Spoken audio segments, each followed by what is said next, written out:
ഈ ഈ ആ ഒരു വിഷയമുണ്ട്. ആ ഒരു പരിസ്ഥിതി മാറ്റം പരിഗണിച്ചുകൊണ്ടാണ് ഞങ്ങൾ കേരളയിൽ പ്രതിഷേധമൊക്കെ നടത്തിയതെന്ന് ഈ സമയത്ത് പോലും പ്രതിപക്ഷം കോൺഗ്രസും ഒക്കെ പറയുന്നുണ്ട്. അത് സർക്കാർ എങ്ങനെ കാണുന്നുണ്ട്? കേരളിൻ്റെ സാധ്യതയും വെല്ലുവിളിയും ഒക്കെ അത് ഈ ഒരു ഘട്ടത്തിൽ അത് മാറ്റി ചിന്തിക്കേണ്ട ഒരു കാര്യമുണ്ടോ? അല്ല, ഇപ്പം നമ്മൾ കേരളയിലല്ല ചർച്ച ചെയ്യുന്നത്. ഞാൻ പറഞ്ഞത് നമ്മളെ സംബന്ധിച്ച് വികസന പദ്ധതികൾ ഉപേക്ഷിക്കുക എന്നതല്ല, ഒരു നീജർക്ക് റിയാക്ഷൻ എന്ന് പറയും, അതല്ല ഇപ്പോൾ ആവശ്യമായിട്ടുള്ളത്.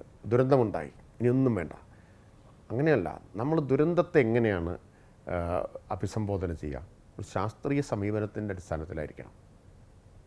ആ ശാസ്ത്രീയ സമീപനം ഗവൺമെൻറ് എല്ലാ കാര്യത്തിലും പുലർത്തുന്നുണ്ട്, അത് തുടർന്നും ഉണ്ടായിരിക്കും. അടിമുടി ശാസ്ത്രീയമായിട്ടുള്ളൊരു സമീപനമായിരിക്കും ഇക്കാര്യങ്ങളിലെല്ലാം സർക്കാർ സ്വീകരിക്കുക എന്നുള്ളതാണ്.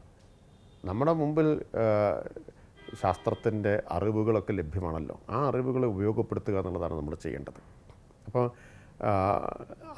അപ്പോൾ ഏത് പദ്ധതി നടപ്പാക്കുമ്പോഴും ഇത്തരം പഠനങ്ങളില്ലാതെ നടപ്പാക്കാനാവില്ല.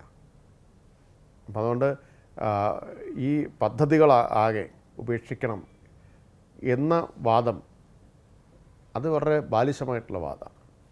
ഇപ്പോൾ തന്നെ ഏത് പദ്ധതിയും നടപ്പാക്കണമെങ്കിൽ ഇത്തരം പഠനങ്ങൾ അനിവാര്യമാണ്, ക്ലിയറൻസസ് അനിവാര്യമാണ്. ഒരു ക്ലിയറൻസും ഇല്ലാതെ ഒരു പദ്ധതി നടപ്പാക്കാനാവില്ലല്ലോ.